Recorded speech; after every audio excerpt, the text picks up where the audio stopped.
En ce temps-là, Jésus partit et se rendit dans le territoire de Tyr. Il était entré dans une maison et il ne voulait pas qu'on le sache, mais il ne put rester inaperçu. Une femme entendit aussitôt parler de lui. Elle avait une petite fille possédée par un esprit impur. Elle vint se jeter à ses pieds. Cette femme était païenne, syrophénicienne de naissance, et elle lui demandait d'expulser le démon hors de sa fille.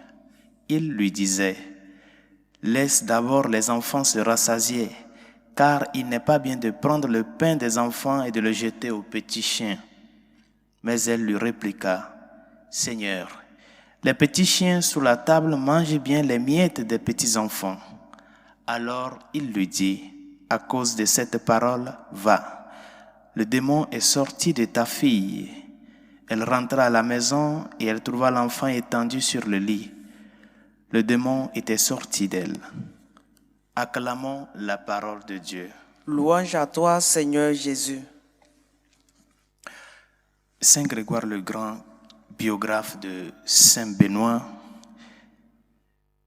fondateur de l'ordre des Bénédictins, résumait la vie de Sainte Scolastique en deux choses: le pouvoir et l'amour. Non le pouvoir au sens de domination ou de gouverner, non. Non pas le pouvoir au sens d'autorité, non. Mais le pouvoir comme une capacité ou une faculté de pouvoir faire certaines choses, non. De pouvoir agir, non. Je peux rendre propre ce lieu-là, non. C'est-à-dire la capacité que tu as de pouvoir faire quelque chose, non, non pas au sens de dominer les autres, non. Le pouvoir et l'agir et l'amour. C'est en cela que Saint Grégoire résume la vie de Sainte Scolastique. Scolastique qui vivait dans un monastère de Monial, près de son frère Saint Benoît, et ils se rendaient souvent visite les uns les autres. Un jour, Saint Benoît a rendu visite à sa sœur, et sa sœur sentit que ce serait la dernière fois de le rencontrer. Il sentit déjà que c'est la dernière fois qu'il rencontre son frère. Il lui demande de rester avec lui, et son frère ne voulait pas. Sainte Scolastique s'est mise à genoux, elle a commencé par prier, et aussitôt, une grande pluie a commencé par tomber, de telle manière que Saint Benoît ne peut plus se séparer de sa sœur parce qu'il pleuvait. Et Saint Benoît disait à sa sœur: « Que Dieu te pardonne. » Et sa sœur lui a répondu: « Je t'ai demandé quelque chose, tu ne me l'as pas donné. Je l'ai demandé au Seigneur. Oui, il me l'a donné. » Le pouvoir et l'amour. Et c'est ça que cette femme païenne syrophénicienne a expérimenté devant le Seigneur, le mystère de notre salut. Cette femme savait qu'il a cette faculté d'insister, de persévérer dans sa demande. Non pas d'exiger au Seigneur, mais de persévérer. Elle savait que celui devant qui il et elle se trouvaient, cette personne a la capacité de pouvoir sauver sa fille. Et malgré les preuves de foi que le Seigneur la faisait, elle est tenue ferme. C'est ça. Nous avons des dons, des talents, mais plusieurs fois, nous ne nous rendons pas compte de ce que nous avons. Et c'est pour cela que le Seigneur disait à ses contemporains, et il nous le dit encore aujourd'hui: si vous ne savez pas faire, les païens et les prostituées vous devanceront dans le royaume de Dieu. Ce n'est pour rien que le Seigneur a dit ça.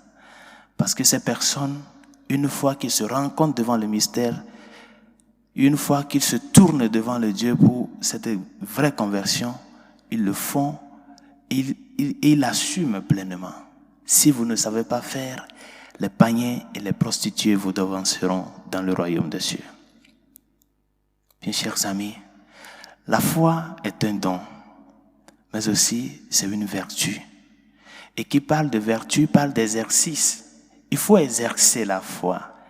Il faut exercer l'espérance. Il faut exercer la charité. Les vertus sont comme des forces, non, que le Seigneur nous donne. Mais nous devons l'exercer. Si tu ne t'exerces pas dans la vie de foi, cette foi ne peut pas grandir, ne peut pas parvenir à une certaine maturité. C'est l'exercice qui nous permet de parvenir à être des maîtres. C'est en forgeant qu'on devient forgeron. C'est en exerçant la foi qu'on parvient à une certaine maturité.